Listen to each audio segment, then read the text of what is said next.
ভাইরা আমার, আমির হামজা বাড়িতে আসিয়া দেখেন আবু জাহেলের নবীকে দিনের দাওয়াতের কারণে আল্লাহর নবীকে পাথর মারিয়া রক্তের অংশতে করে দিয়েছে। নবীকে পাথর মারছে, কেন পাথর মারছে? কলেমার দাওয়াতে, সেই কারণে। ভাইরা এরপরে আমির হামজা এই অবস্থা দেখিয়া, নবীর শরীরে রক্ত দেখিয়া আমির হামজা আল্লাহর নবীকে ডাক দিয়ে বলেন, আমার ভাতিজা, তুমি হুকুম দাও, তুমি যদি হুকুম দাও তাহলে আমি ওই আবু জাহেলকে কাটিয়া কাটিয়া দুই টুকরা করে ফেলবো। আল্লাহ বলেন, ইয়া আইয়ুহান নাস যকুরু নি'মাতাল্লাহি আলাইকুম হাল মিন খালিকিন গায়রুল্লাহি يرزقكم من السماء والأرض لا إله إلا هو فأنا تؤفكون। আল্লাহ বলেন, আসমানের নিচে জমিনের উপরে এমনকি তোমাদের দ্বিতীয় কোনো মালিক আছে কিনা যিনি তোমাদেরকে রিজিকের ব্যবস্থা করে দিবে? আছে এমন কোনো মালিক? আমাদেরকে রিজিক দেয় কে? আল্লাহ। আল্লাহ বলেন, আমি ছাড়া কেউ জাহান্নাম থেকে মুক্তি দিতে পারবে না। আমি আল্লাহ ছাড়া তোমাদেরকে কেউ জান্নাতের ফয়সালা করতে পারবে না। ও মানুষ, তোমরা আমি মওলাকে ছাড়িয়ে তোমরা কোথায় চলে যাও? আল্লাহ আফসোস করে বলেন, আসমানের নিচে জমিনের উপরে আমি আল্লাহ ছাড়া দ্বিতীয় কোনো মালিক আছে? নাই। আল্লাহ ছাড়া কোনো মালিক নাই। আল্লাহ ছাড়া কেউ রিজিক দেয় না। আল্লাহ ছাড়া কেউ হায়াত বাড়াইতে পারে না, কমাইতে পারে না। আল্লাহ ছাড়া কেউ কবরে নেয় না। আল্লাহ ছাড়া কেউ দুনিয়ার জমিনে মানুষের হাজার হাজার নাজনামতের ব্যবস্থা আল্লাহ ছাড়া কেউ করতে পারে না।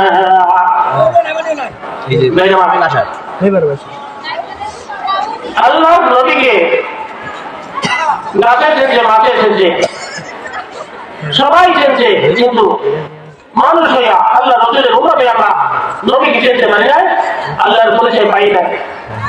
কবরে যাওয়ার পরে আল্লাহ তাআলা এবং আল্লাহ রসুল ছাড়া আমাদের আর কোনো দ্বিতীয় কোনো মালিক নাই। সঙ্গে সাথে কবরে আল্লাহ এবং আল্লাহ রসুল ছাড়া কেউ হবে না। ভাইরা আমার, আল্লাহ নবী সম্মানিত নবী, এই নবীর উসিলায় এই দুনিয়া সৃষ্টি হয়েছে।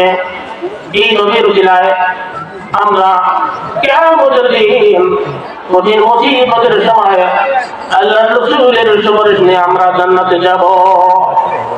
আল্লাহ রাসূলের সুপারিশ ছাড়া আমরা জান্নাতে যেতে পারব না।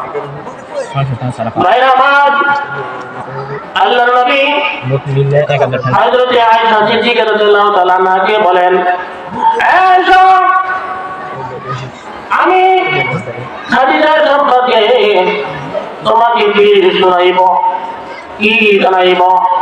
হে আয়েশা, আমি যদি হেরা গুহায় জেনে বসতাম, সাধনা করতাম, 2-3 দিনের মধ্যে আমি বাড়ি আসতাম না। 2-3 দিনের মধ্যে বাড়ি আসতাম না। আমি যখন হেরা গুহায় ছিলাম, ওই সময় খাদিজা আমার হেরা গুহায় আমার জন্য খানা দিয়ে আসতো, অনেক কষ্ট করেছে। হে আয়েশা, আমি যখন নবুয়তি পাই গো, এতিমের মতো ঘুরি গো আয়েশা রে। হে আয়েশা, আমি মক্কার জমিনে এতিমের মতো ঘুরি। মক্কায় সবাই আমার দুশমন, চতুর্দিকে কাফেরের আগুন জ্বলছে। আয়েশা রে, হে আয়েশা, মক্কায় চতুর্দিকে কাফেরের আগুন জ্বলছে, কাফেরেরা চতুর্দিক থেকে আমাকে পাগল বলে, নবীকে পাগল বলে। আমি মোহাম্মদ পাগল, আমাকে পাগল বলে, পাগল ছাড়া কিছুই বলে না। ওই দিন খাদিজা আমার সামনে দাঁড়াই বলেছিলেন, ও আল্লাহর নবী, চোখের পানি মুছে ফেলুন, আপনি কাঁদবেন না, আপনার চোখের পানি আমি সহ্য করতে পারি না। আল্লাহর নবী কাঁদেন, খাদিজা বলতেছেন, ও আল্লাহর নবী, চোখের পানি মুছে ফেলুন, আপনি কাঁদবেন না, আপনি কাঁদবেন না।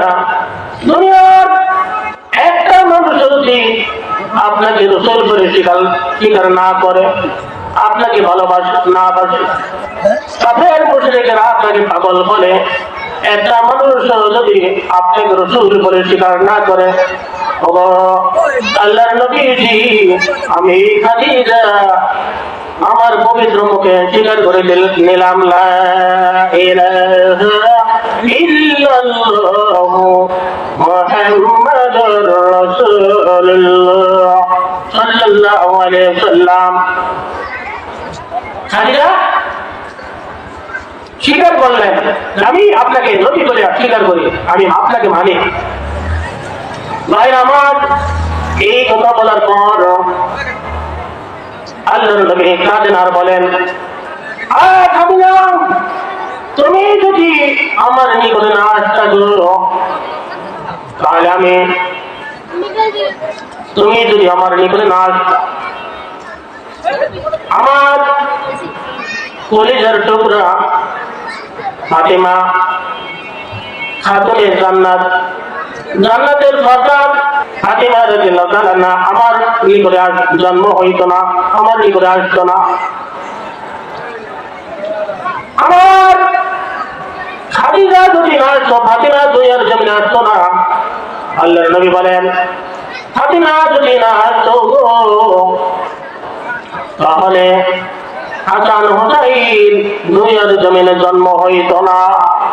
আল্লাহর নবী কাঁদেন আর বলেন, আবার হাসান হুসাইন যদি না হইত, কারবালার ময়দান তৈরি হইত না। কারবালার ময়দান যদি না হইত, আল্লাহর নবী বলেন, তাহলে আমার এতিম উম্মতদেরকে আমি জান্নাতে নিতে পারতাম না। বলেন সুবহানাল্লাহ। লা ইলাহা ইল্লাল্লাহ, লা ইলাহা ইল্লাল্লাহ। তাহলে আমাদের কত সম্মান, আমাদের নবীর কত সম্মান। ভাই আমার, হাদিসের মধ্যে আছে, আল্লাহর নবী বলেন, ইন্নাল জান্নাতা হুররিমাত আলাল আমবিয়াই হাত্তা আদখুলাহা আলাল উম্মামি হাত্তা আদখুলাহা উম্মতি। আল্লাহর নবী বলেন, কিয়ামতের দিন কঠিন মুসিবতের সময় যতক্ষণ পর্যন্ত আমি নবীকে জান্নাতে না যাব, ততক্ষণ পর্যন্ত অন্য কোন নবী জান্নাতে যাইতে পারবে না। তাহলে এই নবীর কত সম্মান। ভাইরা আমার, আল্লাহর নবী বলেন, আর আমার উম্মত যতক্ষণ পর্যন্ত আল্লাহর জান্নাতে না যাবে, ততক্ষণ পর্যন্ত অন্য নবীর উম্মতেরা কোনদিন জান্নাতে যাবে না। বুঝছেন? নবীর সম্মান, এই নবীর উম্মতের সম্মান, এই নবীর উম্মতেরা আগে জান্নাতে যাবে। তাহলে আমরা নবীর জন্য, ভাইরা আমার, তাহলে আমরা নবীর জন্য কি করি? ভাইরা আমার, তাহলে আল্লাহর নবী সম্মানিত নবী, কেউ দুনিয়াতে থাকবে না, সবাই দুনিয়া থেকে চলে যাব, দুনিয়ার জন্য কেউ থাকতে পারবো না। ভাইরা আমার, আল্লাহর নবী সুলাইমান দুনিয়ার জন্য থাকতে পারে না। আল্লাহর নবী সুলাইমান দুনিয়াতে থাকতে পারে না, আমরাও দুনিয়াতে থাকতে পারবো না, কেউ পারবো না। তাহলে আমরা কিভাবে নেকি নিয়ে কবর দেখতে পারি? এই চিন্তাটা করা উচিত। তো এই চিন্তা করা উচিত। কবরে যাওয়ার পর চিন্তা করে আর কাজ হবে না, দুনিয়ার জন্য চিন্তা করতে হবে। ভাইরা আমার, আল্লাহর নবী সুলাইমান বাইতুল মুকাদ্দাস মসজিদ জিনের মাধ্যমে নির্মাণ করাইছিলেন। বাইতুল মুকাদ্দাস মসজিদ কত সুন্দর হয়েছে, কাজ এখন শেষ হয় নাই। ভাইরা আমার, আল্লাহর নবী সুলাইমান বাইতুল মুকাদ্দাস মসজিদের সামনে দাঁড়াইলেন। মসজিদের কাজ এখনো ক্লিয়ার হয় নাই। মসজিদ দেখার জন্য মসজিদের সামনে আসিয়া দাঁড়াইছেন। যখনই দাঁড়াইছেন, সাথে সাথে আল্লাহ রাব্বুল আলামিন আল্লাহর নবী সুলাইমানের সামনে আজরাইল পাঠাই দিলেন। আজরাইল আল্লাহর নবী সুলাইমানের সামনে দাঁড়াইছেন।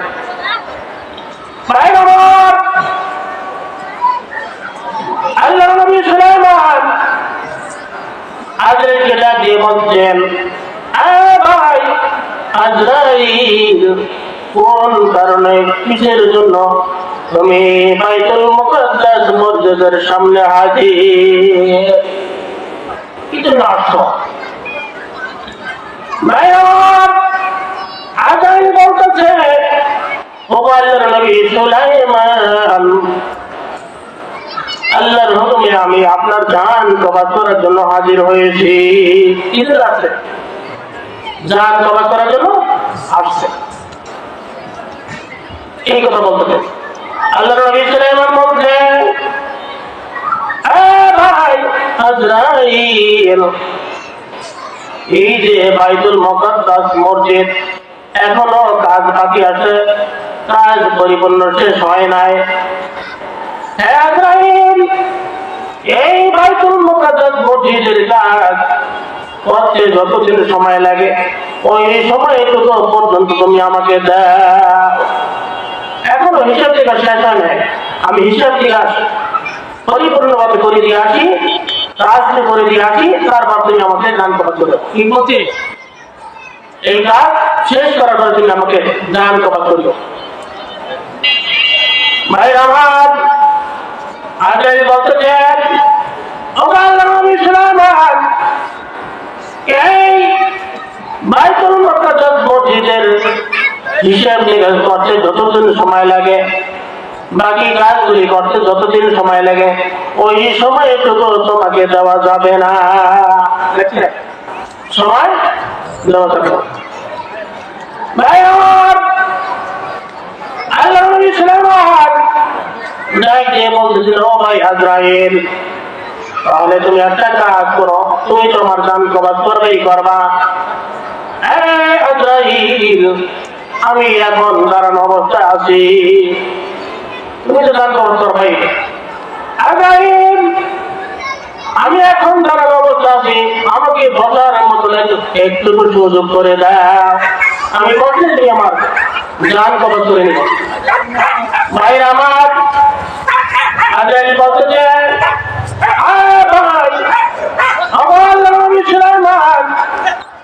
দাঁড়ানো থেকে বসতে যতটুকু সময় লাগে, ওই সময়টুকু আপনাকে দেওয়া যাবে না।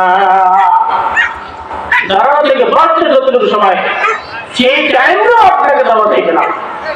ভাইরা আমার, আল্লাহর নবী সুলাইমান কোন দিকে পান না, কোন দিকে যাবেন। এরপরে আল্লাহর নবী সুলাইমান মনে মনে ঠিক করে নিলেন, আমার তো উপায় নাই, আমার তো এখনই মৃত্যু হইতে হবে। আজরাইল, আল্লাহর নবী সুলাইমান বলেন, আজরাইল, তাহলে তুমি আল্লাহর হুকুমে আমি মৃত্যুর জন্য তৈরি হয়ে গেলাম, তুমি আমার জান কবজ করে নাও। ভাই আমার, আল্লাহর নবী সুলাইমান যখনই আজরাইলকে হুকুম দিয়েছেন, সাথে সাথে আজরাইল আল্লাহর নবীর জান কবজ করে নিলেন। বলেন সুবহানাল্লাহ। জান কবজ করে নিলেন। ভাই আমার, আপনি আমি আল্লাহ রসুলের উম্মত এখনো কোন আশায় বসে রয়েছি? আল্লাহ নবী সুলাইমান দুনিয়ার জমিনে থাকতে পারে নাই, আপনি আমি থাকতে পারবো কিনা বলুন? থাকতে পারবো না। এখনো অনেকে নামাজ পড়ে না, নামাজ যারা পড়ে না নামাজ হইতে পারে, হইতে পারে না। ভাই আমার, দুনিয়ার জিন্দগি অল্প কয়েকদিনের জিন্দগি। ভাই আমার, কোরআনের কথা বিশ্বাস করা উচিত, আল্লাহর কথা বিশ্বাস করা উচিত। ভাই আমার, ভাই আমার, একদিন আমির হামজা আল্লাহ নবীর চাচা আমির হামজা বনে গেছেন হরিণ শিকার করার জন্য। এখন ওই হরিণ শিকার করার জন্য গেছেন, হরিণ শিকার করে আনবেন, ন্যায় করেছেন। এখন ওই হরিণের গায়ে তীর নিক্ষেপ করবেন। এই সময় হরিণ আল্লাহ নবীর চাচাকে বাধা দেয়। দেখেন, আল্লাহর হুকুমে আল্লাহ যদি ক্ষমতা দেয় তাহলে সব জিনিসই কথা বলতে পারে, পারে কিনা বলবে? আল্লাহ যদি হুকুম করেন গাছ কথা বলতে পারে, আল্লাহ যদি হুকুম করেন চন্দ্র কথা বলতে পারে, সূর্য কথা বলতে পারে, পারে কিনা বলবে? যখন আমির হামজা হরিণের গায়ে তীর নিক্ষেপ করবে, এমন সময় হরিণ আল্লাহর নবীর চাচাকে আমির হামজাকে ডাক দিয়ে বলেন, আমির হামজা, আমাকে তীর মারিও না, আমাকে তীর মারলে কি লাভ হবে? আমার গায়ে তীর মারার আগে তুমি তোমার বাড়ির খবর লও, তোমার বাড়ির খবর লও। এই কথা বলার পর এরপরে আমি রাস্তা ঠিক মারা বন্ধ করলেন, বন্ধ করিয়া নিজ বাড়িতে আসলেন। নিজ বাড়িতে আসিয়া দেখেন কি আল্লাহর নবী কলিমার দাওয়াত নিয়া আবু জাহেলের কাছে গিয়েছিলেন। ভাইরা আমার, আমির হামজা বাড়িতে আসিয়া দেখেন আবু জেহেল নবীকে দিনের দাওয়াত দেওয়ার কারণে আল্লাহর নবীকে পাথর মারিয়া রক্তে রঞ্জিত করে দিয়েছে। নবীকে পাথর মারছে, কেন পাথর মারছে? কলেমার দাওয়াত দিয়েছে, সেই কারণে। এরপরে আমির হামজা এই অবস্থা দেখিয়া, নবীর শরীরে রক্ত দেখিয়া আমির হামজা আল্লাহর নবীকে ডাক দিয়ে বলেন, আমার ভাতিজা, তুমি হুকুম দাও, তুমি যদি হুকুম দাও তাহলে আমি ওই আবু জেহেলকে কাটিয়া কাটিয়া দুই টুকরা করে ফেলবো, দুই টুকরা করে দেবো। ভাইরা আমার, আল্লাহর নবী কত বড় সম্মানিত নবী। আল্লাহর নবী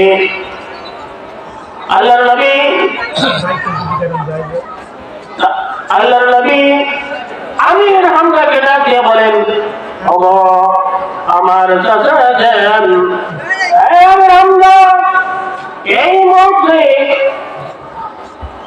আপনি আবু জেহেলকে কাটিয়া কাটিয়া দুই টুকরা করলে সেই পরিমাণ খুঁজে হবো, তার চাইতে আমি এই মুহূর্তে খুঁজে হবো। আপনি যদি বলতে পারেন, আপনার পবিত্র মুখে বলতে পারেন, লা ইলাহা ইল্লাল্লাহু মুহাম্মাদুর রাসূলুল্লাহ সাল্লাল্লাহু আলাইহি ওয়াসাল্লাম। ভাইরা আমার, আল্লাহ নবী কি বলেন? আপনি যদি কলেমা পড়িয়া মুসলমান হন তাহলে আমি খুশি হব, বেশি খুশি হব। এই কথা বলার পর আমির হামজা সাথে সাথে কালিমা পড়িয়া মুসলমান হয়ে যায়। বলুন সুবহানাল্লাহ।